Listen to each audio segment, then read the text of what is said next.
September 27th, 1973. Texas International Airlines Flight 655, a Convair CV-600 twin turboprop with 11 people on board, is preparing to depart from El Dorado, Arkansas, bound for Texarkana, Arkansas. There's a line of thunderstorms to their west, so they're trying to figure out a safe way they can get past the storms and on to their destination. At 8:15 p.m., they depart for their 60-mile trip. 35 minutes later, the pilots get lost trying to fly around the storms and are not heard from again. The flight was so off course, it took rescuers 3 days to find the wreckage. How did these pilots get so lost that they disappeared and couldn't be found? Find out on this episode of Black Box Down. Hello, everyone. Welcome to Black Box Down. It's Gus and Chris. Hello, Chris. Hello. I always feel weird doing the intro by myself, and then it's like, and Chris is here. Okay, I want a soundbite of that. I'm going to set that as my text message noise. Anytime you text me from now on, it's going to make that noise. You're going to hate me. So before we get into the episode, as always, I want to remind you to follow us on social media at Black Box Down Pod. And also, we have some merch if you want to check it out at store.roosterteeth.com. We got some pretty cool shirts, some stickers, a mug. I just used the mug this morning, drank my coffee before recording this episode. It's very good for coffee. It's a great coffee mug. Go check it out, give us some support, or share the podcast with a friend or with anybody you know. It really does us wonders. Best thing you can do for a podcast is sharing it with someone you know. So this one, Texas International Airlines Flight 655, was a passenger flight. It actually originated in Memphis, Tennessee, and its final destination was Dallas, Texas. But along the way, it was going to stop, or did stop, in Pine Bluff, Arkansas, El Dorado, Arkansas, and then it was supposed to stop in Texarkana, Arkansas, before going on to Dallas back on September 27th, 1973. That's almost almost 48 years ago to the day that we're recording this. And how many people were in it? 11. It was 8 passengers, the 2 pilots, and a flight attendant. It wasn't a big plane. It was one of those. It was a twin turboprop, so it's like the 2 propeller planes. Not a very big plane. These Convair CV-600s, we haven't talked about these planes before just because they're kind of older.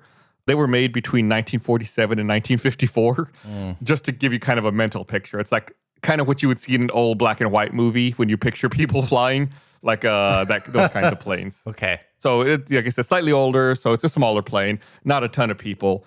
And this particular flight was crewed by Captain Ralph McDonald Crossman, who was 41 years old, and he'd been with the airline since June of 1959, so he'd been with them for about 14 years, had 11,800 hours of flight time. First officer was William Fred Tumlinson, who was 37. He'd been with the airline since October of 1965 and had 7,106 hours of flight time. This particular plane, like I said, was a General Dynamics Convair CV-600. It was manufactured in April of 1948. So what is that? It's about 25 years old at this point. There was a twin propeller aircraft. It had a capacity for 44 passengers, but like we said, there were only 11 people on board. The plane had 51,208 hours and 25,913 landings. So this plane was a bit older. I mean, this plane was made right after the end of World War II. And this incident happened in 1973. Yeah. Just throwing that out there for flavor. So you can try to picture it in your mind's eye, what this plane looks like. I'll post a photo of what this plane looks like, on social media. I think that the Texas International Airlines, I think the way they painted this plane was actually pretty cool. It's really striking. It's got like the tail is like blue with a white star, kind of like the Texas flag, and then with a red stripe going through the plane. I think it looks kind of cool. They painted stuff cooler back then. They did. So Flight 655 departed Memphis at 6:42 p.m. Central Time. Then, like I said, stopped at Pine Bluff, and then it continued on to El Dorado. And Pine Bluff and El Dorado, you've probably never heard of these cities or these airports before, I assume. These are pretty small airports. There's no tower at them. So that's why they're flying kind of a small plane doing these, this run. At 7:51 p.m., the crew contacted the El Dorado Flight Service Station and requested airport advisory. So the Flight Service Station, it's an air traffic facility that provides information and services to pilots before, during, and after flights. But unlike air traffic control, they're not responsible for giving instructions to pilots. So it's like a step down from air traffic control. They're just like information. Like it's like the pilots calling 411. God, people don't even do that anymore. It's like the pilots, looking stuff up, just getting general information. Googling, God, I'm old. Like Googling, yeah. But, I guess Googling, just looking up information, but they're not being given any instructions. Yeah, they're like doing a little library research on the go. Yeah. So the controller at the flight service station advised the crew about information for the airport, which were, clouds were broken at 25,000 feet, 7 miles of visibility, temperature of 78 degrees, dew point of 75 degrees, calm wind, an altimeter setting of 30.05. So the controller then advised Flight 655 that there were 2 pilots in the service station who had been briefed on the weather toward the west, and they could probably supply them with additional weather information. So the flight service station's like, hey, if you want to go talk to those guys, they might have more information. It's really, really weird to think about, right? It's like there's no official information. It's like, hey, go talk to those guys. They heard from someone else, like kind of a telephone game for what's going on. God, information used to suck. Right. Yeah, we kind of take a lot of stuff for granted now. The internet and everything's so readily available. It's like 1973, you're dealing with a totally different world. So the pilots for Flight 655 requested to meet with those 2 other pilots and talk to them when they arrived. And, they found out there's a line of thunderstorms in the west around Texarkana, and the crew for Flight 655 aren't quite sure how they're going to get around this. They want to, because that's where they're going. They're flying in that direction. Flight 655 landed at El Dorado at 7:53 p.m., and the crew talked with the pilots and used the Convair's weather radar to examine the weather echoes to the west. The crew commented on what appeared to be a 15-mile wide break in the line of echoes about 35 miles west-northwest of the airport. And just for reference, Texarkana is only about 60 nautical miles northwest of El Dorado. So this is supposed to be a pretty quick flight. Mm-hmm. Yeah, they could have driven it. Yeah, they could have. Yeah. But these people might have been coming from further back. They might have come from another airport further east. They might have come from Memphis and are just hopping on their way there. Or they might even be on their way on to Dallas and just stopping at Texarkana on the way. I liken these kinds of flights, especially back then. In my mind, I think of a lot more of like a bus trip where you got to stop a couple times before you get to your final destination. Like this is going in the direction you need, and you're going to stop a few times, and then you'll eventually get where you're going. I guess it's weird to think about, but was that more common back then in the 70s? Yeah, I want to. So I don't know about in this time frame specifically, but previously, yeah, that would have been more common. Eventually, the industry got to more the model we're used to today, which is more like the hub and spoke system, where you fly to a hub airport and then you'll fly on to your final destination if there's not a nonstop, to kind of like cut down on unnecessary stops and cut down on travel time. But anyway, so like we said, that all boils down to the fact that this is a short flight, 60 miles. It's only 60 miles away. The crew of Flight 655 did not report any aircraft discrepancies to the Texas International Station agent, nor did they inform him of their intended route to Texarkana. They then departed El Dorado at 8:15 p.m. And just for reference, like I said, this is late September, 8:15 p.m. The sun's down. It's dark by this time of day. So, they're flying at night. So like I said, they departed at 8:15 p.m. The captain did not activate the computer-stored IFR flight plan and did not file a flight plan. As they taxied to the runway, the crew contacted the flight service station and stated that they would be proceeding to Texarkana under VFR. So, I used the terms VFR and IFR there just as a refresher for you and for the audience. VFR stands for Visual Flight Rules. And it basically means that under good weather conditions, you can fly around and not have to talk to air traffic control unless you're within certain controlled airspaces. IFR is Instrument Flight Rules. And when you fly under IFR, the pilots are relying on their instruments and the help of air traffic control to get them to their destination. They must file a flight plan and they must be in contact with air traffic control at all times. So IFR is what we normally think of when we fly on passenger planes. Like there's a flight plan, they're talking to the tower the whole time, there's lots of communication. VFR is more like, yeah, we're just going to go up and fly around, and when we see the place, we're going to land. Huh. Yeah, I don't like that. I don't even like doing that when I drive, like in my car. I don't I'll look around for it. Yeah, I'm going to give you a spoiler, Chris. This incident is the reason that passenger flights are no longer allowed to fly VFR. This is not allowed anymore. It's crazy to me that this was an option for them back then. That they were just like, yeah, we're just going to fly around. We'll get there. It's bonkers to me that an airline would have been allowed to fly this way. So after takeoff, the flight flew a magnetic heading of 290 degrees and climbed to an altitude of 1,500 feet. The flight operated between altitudes of 1,500 and 3,000 feet until 8:49 p.m. So these are low altitudes. And again, this is a short flight. So from this time on, after 8:49 p.m., they stayed within the range of about 2,025 feet and 2,200 feet. So, really, really low altitudes. How can I put this into reference? So for reference, the tallest building in downtown Austin, this only applies to you, Chris, because you live here in Austin with me. The tallest building in downtown Austin is about 1,300 feet. So they're flying between 2,000 and 2,200 feet So they're not flying much higher than the tallest building in downtown Austin. Yeah.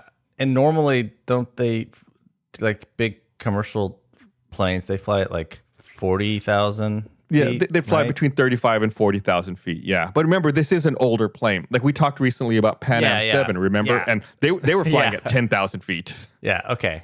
But still, that's real low. Still, this is really low. It's kind of wild to me. But I guess they're only going like 60 miles. So Right. Again, they're not going very far. So it seems shocking to see such a low number, but then you're like, yeah, but it's an old plane and they're not going very far. Maybe that's okay.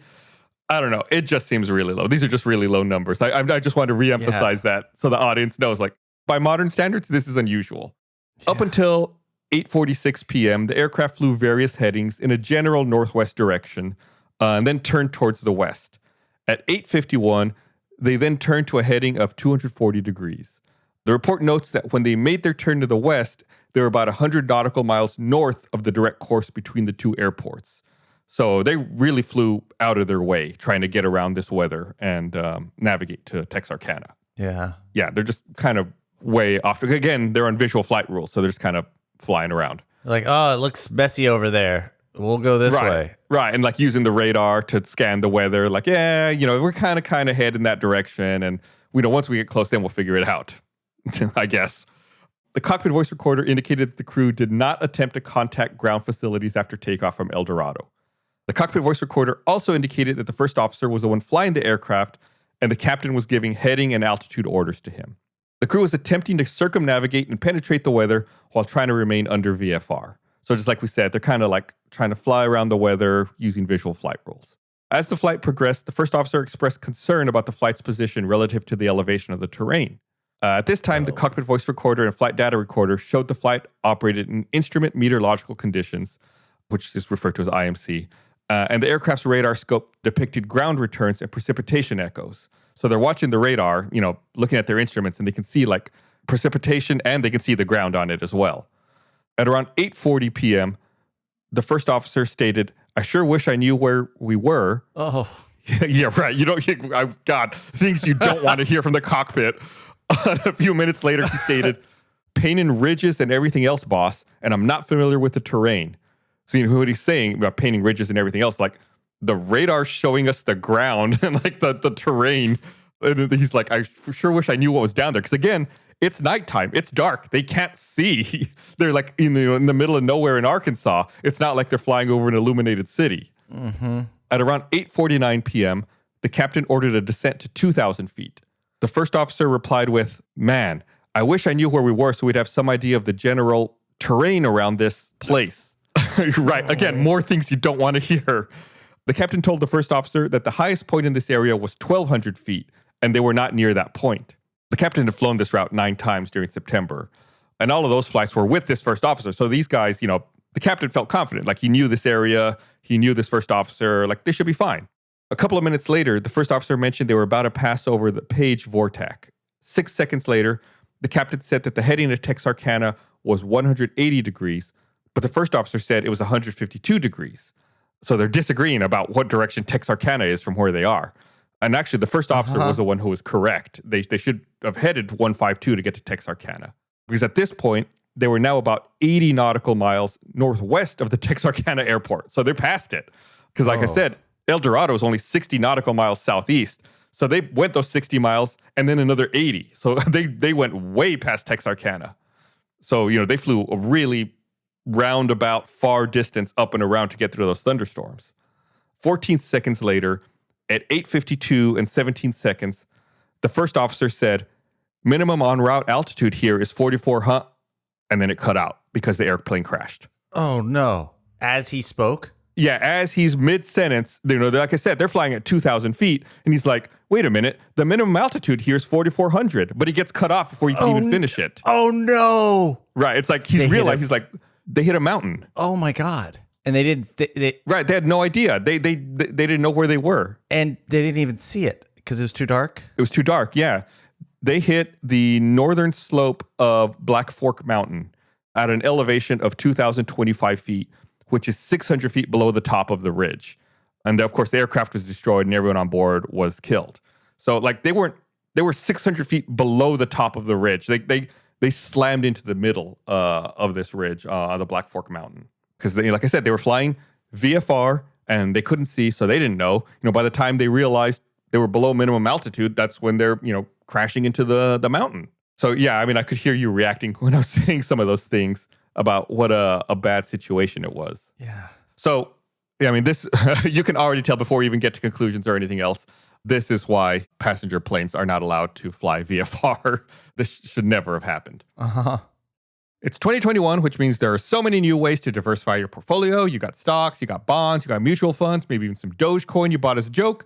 But what about private real estate? Studies have shown that portfolios that include private real estate generally deliver a better risk-adjusted return with more annual income and lower volatility. With Fundrise, now you can get into investing in private real estate because they provide access to all investors on an easy-to-use platform.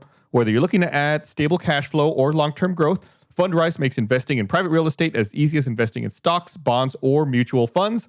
Fundrise's team of real estate professionals carefully vets and actively manages their real estate projects.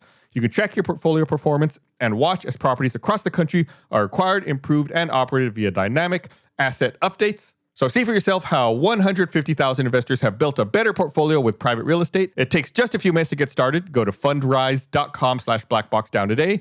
That's fundrise.com/blackboxdown. Fundrise.com/blackboxdown. How great would it be to find new recipes without having to track down every single ingredient and reduce food waste all at the same time? And yeah, I'm talking about something that really exists in reality. You could actually do it. It's the reality with HelloFresh. HelloFresh sends fresh, pre-portioned ingredients for quick recipes directly to your door. They offer 50 weekly recipes in a range of flavors, cuisines, and pre-portioned ingredients. So it's an easy way to try new things without committing to owning an entire bottle of something you're not even sure if you like. HelloFresh reduces your food waste by 25% because you're only getting what you need and you're never overbuying. Plus, HelloFresh packaging is made almost entirely from recyclable or already recycled material, and they offset 100% of carbon emissions, making their carbon footprint 25% lower than buying groceries at the store. I've talked about it many times. It's so great to just be able to sit down, be like, I'm going to do this thing. I'm going to follow these steps. It's easy to follow. I'll make something that tastes great. And then when it's done, I get to eat this project. It's like a real quick project. You feel good that you're done. And then when you're done, you're like, man, I'm hungry. And then you get to eat it. It's awesome. It's a win, win, win, win. So go to HelloFresh.com/blackboxdown14. Use code blackboxdown14 for up to 14 free meals, including free shipping. That's up to 14 free meals, including free shipping. HelloFresh.com/blackboxdown14 with code blackboxdown14. Clearly, you've got great taste in podcasts. You're obviously a fan of high-quality, fascinating shows hosted by interesting people. Otherwise, you wouldn't be here. So go check out The Jordan Harbinger Show, too. There's something for everyone between weekly interviews, heavy-hitting guests, tons of interesting topics like how a professional art forger made millions of dollars while being hunted by the feds and the mafia. There's also an episode with Ulrik Larsen, who's a man from Denmark who spent 10 years undercover in North Korea infiltrating the illicit arms trade there. What a crazy story, right? And of course, there's also Neil deGrasse Tyson, who I'm sure you're familiar with, who you want to hear him talk about some of his background. It's all super interesting. Jordan Harbinger Show covers a lot, but Jordan is always able to pull nuggets of advice from his guests. Every episode has something useful you can apply to your own life, from actionable routine changes to slight mindset tweaks. I really enjoy the show. I think you will as well. There's just so much here. So check out jordanharbinger.com/start for some episode recommendations, or search for The Jordan Harbinger Show. That's HARBINGER on Apple Podcasts, Spotify, wherever you listen to podcasts. So the NTSB carried out the investigation, and after examining the wreckage, flight data recorder, and cockpit voice recorder, it became clear what happened here. The NTSB looked into the company procedures and found some regulations regarding thunderstorms. The Flight Operations Manual specifies procedures to be followed when turbulence, thunderstorms, and hail are forecasted or encountered. The manual states the captain should attempt to avoid areas of turbulence when possible. While a certain amount of flying must, of necessity, be conducted in turbulent air, the effects may often be minimized by careful selection of flight path. Pilots should avoid flying in or near thunderstorms unless unavoidable, flying at low altitudes over mountain ridges or adjacent to the lee side of mountains during windy conditions. And the lee side is like the side that's shielded from the winds. Okay. And using a route where turbulence is probable when a better alternative route is available. So it's all common sense stuff. The manual goes on to say that thunderstorms are probably the most dangerous situation the airline faces at this time. Extreme caution shall be exercised in the control and operations of flights when thunderstorms are observed, reported, or forecasted. The manual emphasized the need to keep up to date on the weather by using radar plots, maps, pilot reports, and all other available means. The manual also states that when there's a solid line of thunderstorms, like what they encountered on this night, it is best to wait on the ground for the line to pass or dissipate. Oh. So, I mean, the manual even says they probably should have waited. I think they were eager probably to get their flight done, and they saw a little gap in the storm, so they probably thought they could go for it. The NTSB also found that the company's operation specifications authorized the airlines to operate its prop jet flights according to visual flight rules, again, VFR. But the NTSB also found that an IFR flight plan would have had the flight operating at 4,500 feet in the area of the crash. Because guess what? When you file a flight plan, it takes this stuff into account, and it tells you what altitudes you're supposed to be at, what the minimums are, so that you avoid that. Yeah. They didn't even look into what the minimum altitudes were in advance. They were just like... Well, because they probably didn't know exactly where they were going, because they were trying to figure out and find a way around the thunderstorms. Yes, there was no clear path that they were going to take that they knew ahead of time. But realistically, when you're flying like this, you should be looking at your charts the whole time to make sure you're above minimum altitudes. But I think, again, this is speculation on my part. Like I said, the captain had flown this 9 times in September. He probably thought he knew where he was and knew the area. But like we said, he didn't know where he was wrong. Right. He was off because it was dark and he didn't know where he was. He just got overconfident. I don't even know how they found mountain. I mean, because I'm from Texarkana. It's in West Texas, right? Well, it's on the border, northeast Texas, like Texas-Arkansas border. Sorry, did I say west? I meant east. Yeah, it's like you said west. It's near where I grew up, and I was like, I don't even think I don't know of many mountains in that area. Yeah. Well, they found one. Oh man, I hate to make a joke about that, but man, they found it. So the report also notes Federal Aviation Regulation 121.533, which gives the pilot in command and the aircraft dispatcher joint responsibility for pre-flight planning, delay, and dispatch release of the flight. The dispatcher is required to follow the progress of each flight, issue necessary information for the safety of the flight, and cancel or redispatch a flight if, in his opinion or in the opinion of the pilot at command, the flight cannot operate or continue to operate safely as planned or released. So kind of like dividing the responsibility between the dispatcher and the pilot. The regulation states that during the flight, each pilot in command is in command of the aircraft and crew and is responsible for the safety of the passengers, crew members, cargo, and airplane. The crew of Flight 655 did not contact the company agent either on the ground or after departing El Dorado. In addition, the captain did not inform the company agent that he had decided to proceed to Texarkana VFR rather than activate the IFR flight plan. Also, he did not inform the company agent that he planned to deviate from the direct flight track between El Dorado and Texarkana. The crew had previously operated VFR from Memphis and Pine Bluff without notifying company agents. Failure to report these deviations violated both company and FAA regulations.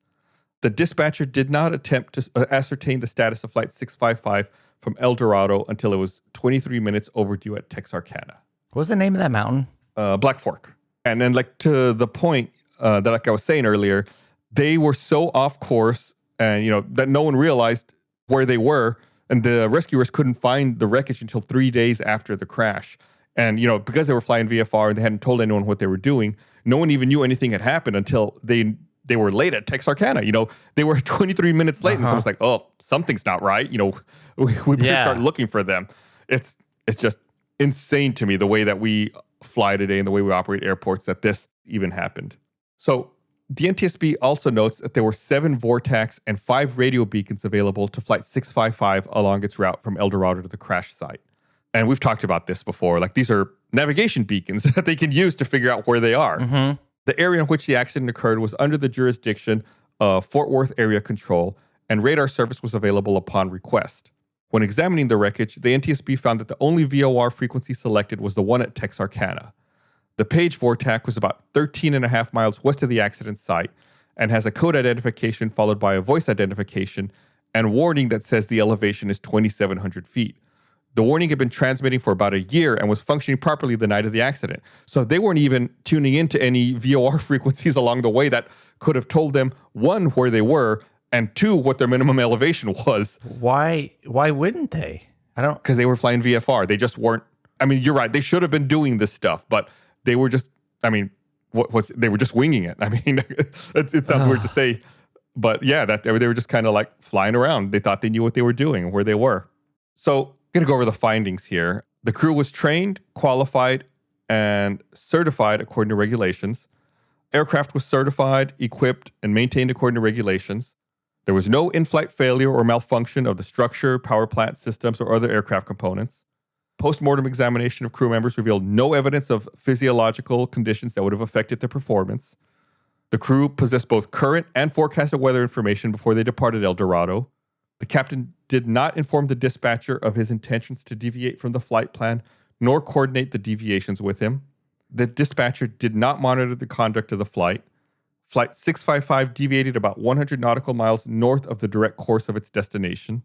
Flight 655 operated VFR into instrument meteorological conditions without an IFR clearance.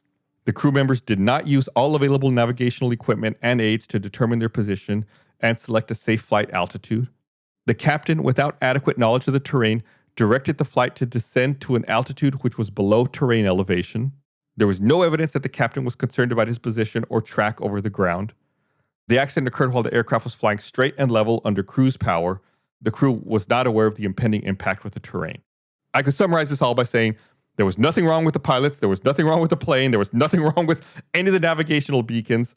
They just ignored all the tools that they had available to them. Yeah. And flew straight into the side of this Black Fork Mountain. So the NTSB determines that the probable cause of this accident was the captain's attempt to operate the flight under visual flight rules in night instrument meteorological conditions without using all the navigational aids and information available to him, and his deviation from the pre-planned route without adequate position information. The carrier did not monitor and control adequately the actions of the flight crew or the progress of the flight. So again, like we keep saying, absolutely no reason for this to happen. Yeah. So we got the recommendations here. At the time of the final report was published, the NTSB was still considering possible recommendations and said when they were approved, they would be published separately. The only document that our producer Dennis could find was one that was directed to the FAA on October 8th, 1974. Because again, this is, a little older now. Things were done differently back then. So the information isn't as thorough as it is nowadays. So big shout out to our producer Dennis for finding all the information on this one. It's a lot more to dig through to pull up information on this. But this is a very important incident because, like I said earlier, flights are no longer allowed to fly VFR when they have passengers on board. They have to fly IFR and have flight plans. Anyway, here's what the NTSB wrote. Other investigations have revealed intentional descents below minimum descent altitude and unprofessionalism during which the basics in safe operating practices were totally disregarded. Yet the records of the pilots involved show that they conducted themselves properly when being observed by check airmen or FAA air carrier inspectors. To determine what motivates a pilot to disregard prescribed operating procedures is difficult, therefore a solution to the problem is not readily apparent. Usually, human error has been reduced through increased training, standardization, and restrictive regulations. History has proved that neither increased flight checks nor new regulations alone will improve safety, nor will these actions ensure professional performance. Yet professionalism is fundamental to safe operations in civil aviation. The high standard of professionalism possessed by most pilots must be instilled in all pilots. Professional standards committees should be able to assist substantially in this regard. Accordingly, the NTSB recommends that the FAA initiate a movement among pilot associations to form new professional standards committees to degenerate old ones. These committees should monitor their ranks for any unprofessional performance, alert those pilots who exhibit unprofessionalism to its dangers, and try by example and constructive criticism of performance required to instill in them high standards of the pilot group, strengthen the co-pilot's sense of responsibility in adhering to prescribed procedures and safe practices, circulate the pertinent information contained in accident reports to pilots through professional publications so that members can learn from the experience of others. A lot of these that they're kind of saying here kind of circle and go back to CRM, which is something that we've talked about before, crew resource management, specifically talking about strengthening the co-pilot's sense of responsibility. Like, that's kind of saying, like, the co-pilot needs to speak up or needs to have the authority to speak up if they see that something's not going right. Yeah. Anyway, they have another one here. Develop an air carrier pilot program similar to the General Aviation Accident Prevention Program that will emphasize the dangers of unprofessional performance in all phases of flight. The program could be presented in a seminar using audio-visual teaching aids to call the pilot's attention to all facets of the problem. So just really, I think they're really digging into this unprofessional attitude and trying to find ways to make sure that pilots don't fall back into that kind of thinking, and that they maintain professionalism and adhere to all the standards and procedures that they have. Because again, that's kind of the whole crux of our podcast is these standards and procedures exist for safety. Like the industry has learned, unfortunately through blood, that's how these standards evolve. And that's how we learn. It's like, let's not repeat these same incidents. Let's avoid things that are avoidable. Yeah. I mean, this just seems like somewhat a case of overconfidence or arrogance. Yeah.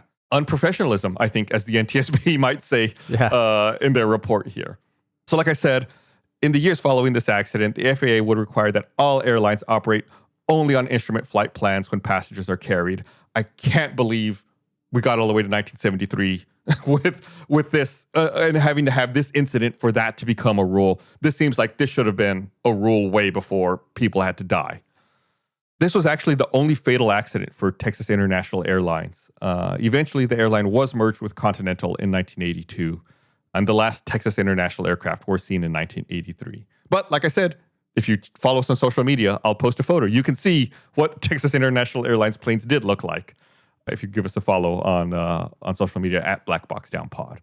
But that's it. I know this is kind of a shorter episode for us because it was very, very much cut and dry, but nonetheless, a very important incident that changed aviation and that we all are a lot safer for today. Yeah. One more thing before we go, I do want to remind everyone, if you could do us a favor, I think I mentioned this maybe in our last episode.